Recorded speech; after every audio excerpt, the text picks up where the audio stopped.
Les Vosges du Nord hébergent une vingtaine d'espèces de chauves-souris. Leur population a fortement diminué depuis 1970. C'est pourquoi la France s'est engagée à préserver la diversité biologique à travers une stratégie nationale globale. Créé il y a 25 ans, le réseau Natura 2000 agit sur le terrain. En parallèle, le festival Very Bad Trip a pour but de sensibiliser les populations. Les chauves-souris, ça nous semblait une clé d'entrée intéressante parce que c'est des animaux souvent méconnus.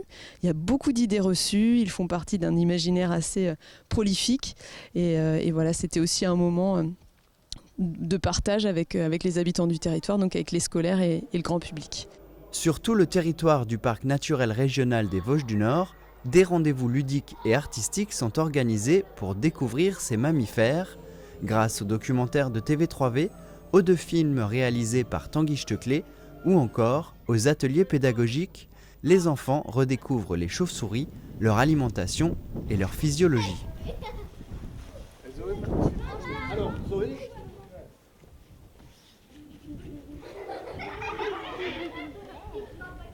Les enfants peuvent tester l'effet de ces grandes oreilles paraboliques qui font quasiment 2 fois, enfin pas 2 fois, mais la moitié de la taille des enfants, et bien identifier cette particularité anatomique. Donc voilà, l'idée c'est à travers des petits outils que les enfants prennent connaissance et découvrent une anatomie ultra performante, on va dire.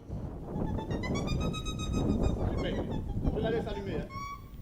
Qui est le plus savant entre ce chercheur fou et la chauve-souris ? En tout cas, les hommes ne communiquent pas par ultrasons.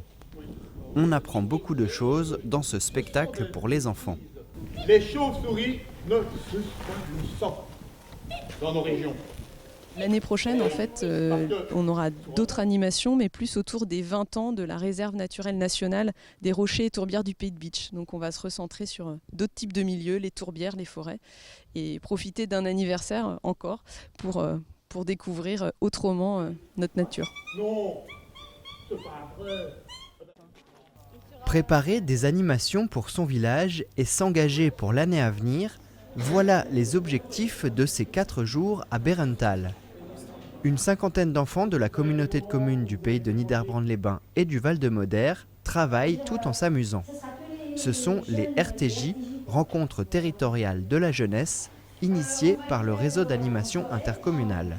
L'idée, c'est qu'il y ait aussi de l'échange entre les jeunes. Donc cette année, par exemple, on a même des anciens qui sont arrivés, donc ceux qui sont maintenant au lycée, qui viennent partager leur expérience. On aura aussi le groupe des jeunes volontaires de l'association ICE de Niederbrandt-les-Bains. Chacun apprend de l'autre et s'entraide pour ses projets. La communauté formée par les enfants de toutes les communes se mélange. Les groupes changent selon le programme. Lors des jeux, les enfants ne sont pas tous issus du même village. Ils vont pouvoir jouer à différents jeux. Ils vont participer ce soir à une soirée débat. Voilà, ensuite, il y a des ateliers. Donc là, en ce moment, il y a un atelier de réflexion où c'est un petit peu sur les métiers, sur la projection de ce qu'on pourrait faire, etc. Donc, un travail sur l'estime de soi. Voilà, c'est une chose aussi qu'on travaille. Donc, le mardi soir, on a une réunion. Donc, où, exemple, on va parler de la Winter Party. Donc, qui va faire quoi ? On se répartit les choses. Élaborées en grande partie ici, les animations des villages vont prendre forme encore chaque semaine. Dans les prochains mois, on veut faire donc, le casino bonbon. Donc en fait, ça sera des jeux. Donc à chaque fois qu'on gagne, on reçoit des bonbons ou bien on en donne pour participer au jeu. C'est un projet où il y aura plusieurs ateliers. Je sais pas en fait. Ah non, on va faire du multisport et du handisport. Et ça consiste en quoi ça ? À faire du sport, à faire plusieurs sports et aussi découvrir les sports pour les handicapés. En fait, c'est une balade. D'abord, c'est un bal et après, il y aura des aventures mystérieuses dans la forêt. Aujourd'hui, on va dire, on donne un peu l'impulsion. Et l'idée, c'est qu'ensuite, lorsqu'ils rentrent dans leur village, c'est qu'ils puissent emmener tous leurs copains du village dans ce projet-là. Ces projets phares et bien d'autres montrent que le réseau d'animation intercommunale porte bien son nom. 1, 2, 3.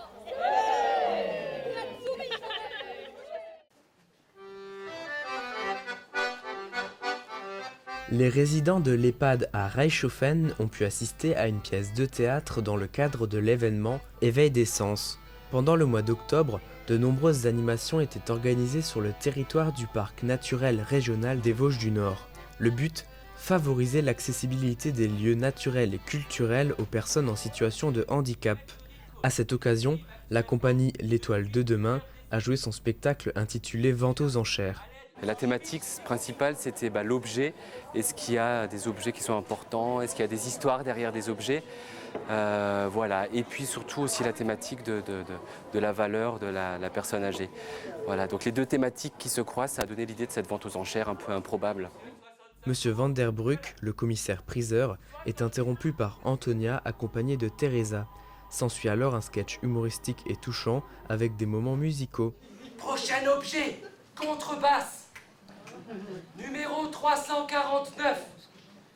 Donateur, Monsieur Dupont. Il va de village en village, de campagne en campagne, de bourg en bourg, de ville en ville. Et un jour, il se retrouve au port de Marseille, face à un immense paquebot. Et il embarque avec sa contrebasse, avec cette contrebasse.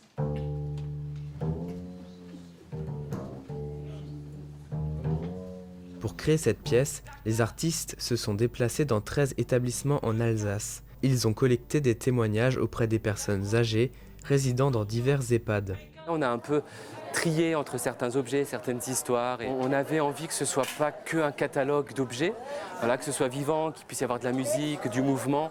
Voilà, donc on a un peu traficoté certaines histoires, collé certaines histoires ensemble ou modifié certains noms.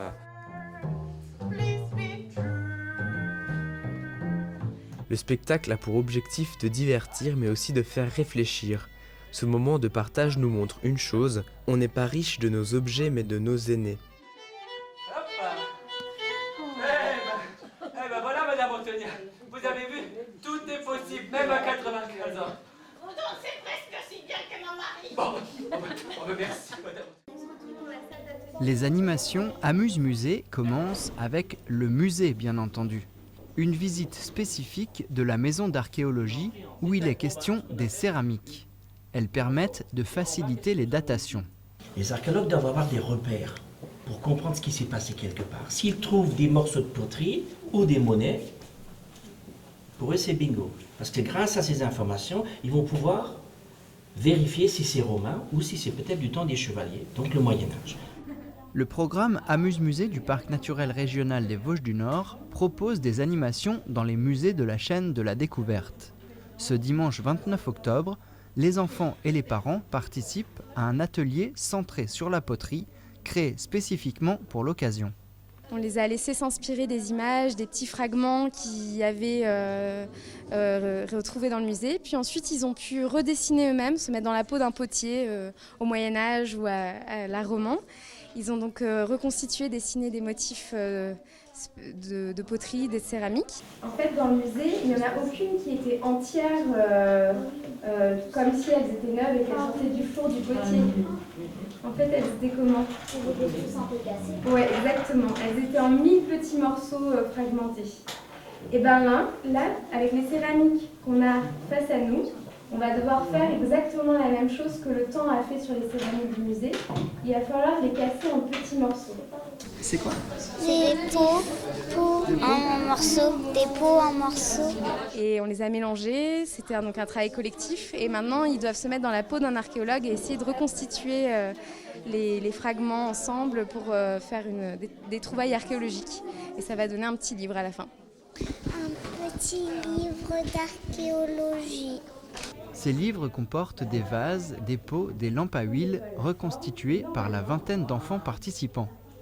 Ils ont bien travaillé et sont récompensés par un bon goûter.